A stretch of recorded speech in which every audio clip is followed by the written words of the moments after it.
جس طرح ایک بزرگ کے پاس ایک بندہ آیا، وہ کہنے لگا جی میں نے امام حسن بصری رحمۃ اللہ، ان کے پاس ایک بندہ آیا، وہ کہنے لگا میں نے آپ سے تربیت حاصل کرنی ہے۔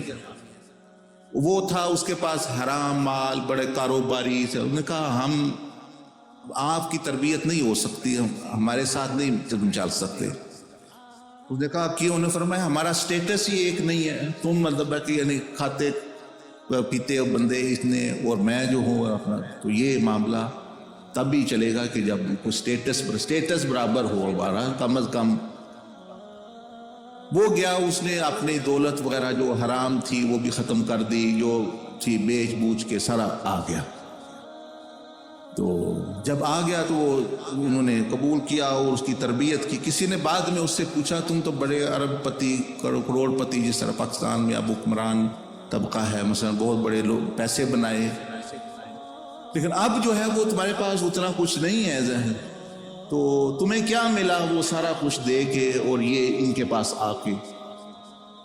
انہوں نے فرمایا کہ ایک تو مجھے یہ فائدہ ہوا کہ وہ چیزیں میں نے دے دی اور چیزوں کا مالک اور رب مجھے مل گیا۔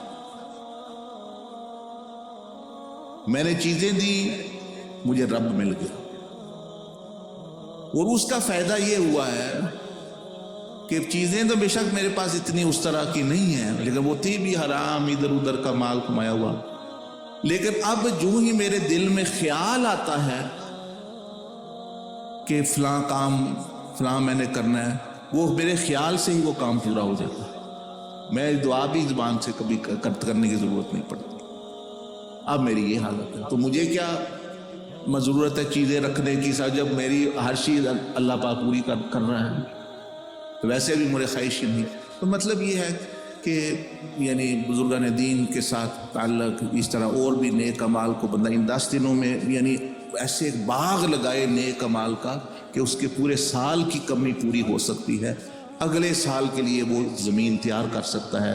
اور اسی دوران موت آ گئی، جس طرح آپ علیہ السلام نے فرمایا کہ روزہ رکھے گا جو بندہ 9ویں، اگلے سال کے بھی، یعنی اگلے سال کے بھی صغیرہ گناہ اس کے کور ہو رہے ہیں، تو پھر انعام ہے۔ میں اس لیے لوگوں کو کہتا ہوں کہ بجائے گناہوں کا رونے کے نیکی کے گیت گایا کرو گے۔ ہاں یہ گناہ ہو گئے جی، شیطان آ گیا، شیطان کی بجائے اللہ کا ذکر کرو۔ اچھا گناہ چلو ٹھیک ہے ہو رہے ہیں، میں نہیں کہتا نہیں ہو رہے، لیکن یہ جو نیک اعمال نبی علیہ السلام بیان کیا، آپ ان کا تذکرہ کرو، اس کا حل کرو۔ گناہوں کا تذکرہ کرنے سے گناہوں کا حل نہیں ہوگا، نیکی جو ہے وہی گناہوں کو مٹاتی۔ تو آپ حل پر توجہ کرو، مسئلے پر جو ہے توجہ نہ کرو۔